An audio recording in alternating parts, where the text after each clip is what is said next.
I noticed in your email that you are a Heisman Trophy voter, Yes. and I wanted to ask you, can Clemson, it's the one trophy that Clemson has not been able to grab a hold of.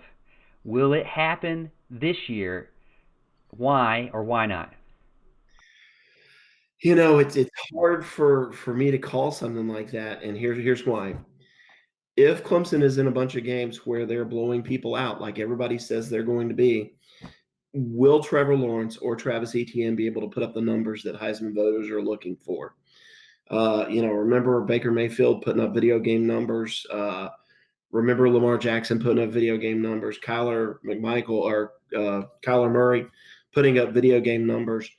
If Clemson, that's not Dabo Swinney's style. If he's up 50-10 on somebody, Trevor Lawrence is not going to be throwing passes in the fourth quarter. He may not be throwing passes in the third quarter. Travis Etienne, he's going to get his 10 or 12 carries and he's going to be out. So for me, if they want Trevor or Travis to be in that Heisman conversation, there needs to be some close football games. Clemson needs to be in some big games, where it's close to where a guy can have that Heisman moment because you don't have Heisman moments in 56-10 blowouts.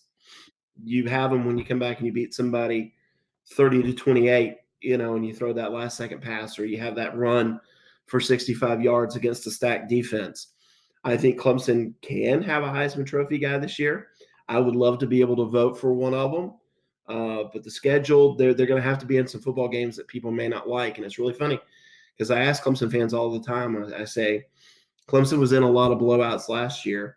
I love close football games.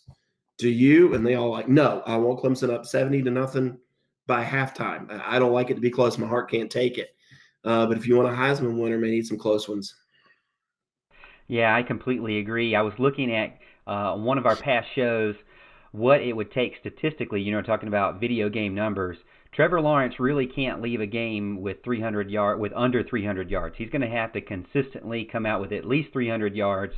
And then if you look at Travis Etienne, he can't leave a game with under 120 yards a game if he's going to have a chance at it. These games where they, like you said, where it's a blowout and they walk away with 40 yards, it's not going to be good for that average over time. And then before you know it, somebody else in the college football realm is going to have 1,000 more yards than them, and it's because their games were a lot closer. Other than Syracuse, do you know who held Trevor Lawrence to his lowest passing total last season?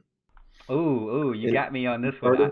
I lowest passing total other than Syracuse. I mean, yeah, are we going to count Texas A&M because he really didn't play that much in in there? a game that he started. Okay, all right. Well, then I'm going to say maybe either Louisville or Wake Forest. Yeah, it was Louisville. He had 70 something yards. Right. And Clemson still scored 77 points. Right. So Yeah. that's why I'm saying it's a little hard. Oklahoma, Kyler Murray, he was in a 50-49 game every week.